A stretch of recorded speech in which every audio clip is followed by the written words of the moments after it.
Okay, so the standard that I'm demonstrating here is use concrete and pictorial models of square units to determine the area of two-dimensional surfaces. Go, cat. Okay, so first I'm going to demonstrate perimeter, and I'm going to do it using a rubber band on a geoboard. So to do perimeter, I've got the formula here. It's perimeter equals 2 times length plus 2 times the width. So what I'm going to do is count up the units on each side. So we've got, this is 1 unit, so we've got 1 unit here, 1 unit here. So that's 2 for the length, and then 2 for the width, 2 here and 2 here. So I've written out, the length is 2 and the width is 2. So we would work this out by putting 2 in for the length, 2 in for the width, and then we solve for perimeter. 2 times 2 is 4, and 2 times 2 is 4. And then we do 4 plus 4 equals 8. So the perimeter is 8 units. And students can determine the perimeter by using this rubber band on the geoboard and counting up how many units are on each side, and then doing the formula for perimeter. Now next, or if they didn't want to use the formula for this square, it would work to count 1, 2, 3, 4, 5, 6, 7, 8. It would work to count all around, but I don't advise that because that can get confusing if they double count or if they miss a side or something.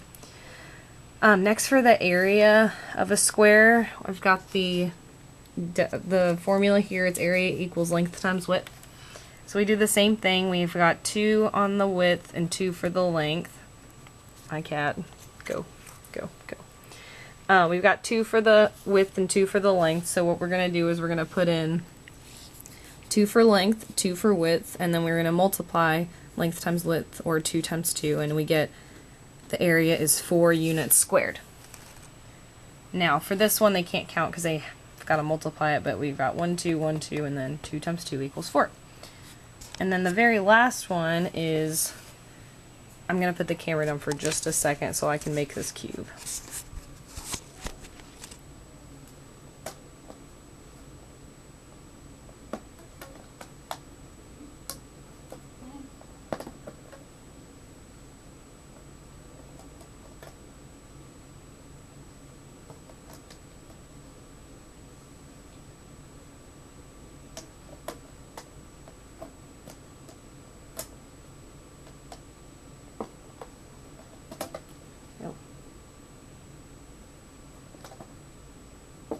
Stop. Okay. So now we've got my cube here. My rubber bands are kind of big. Stop. Okay, stop. Sorry, my cat is intrigued. Okay, we have my cube here. So the volume, that was messed up. The volume for this cube, we're going to do the same thing. We're going to count up the units on each side.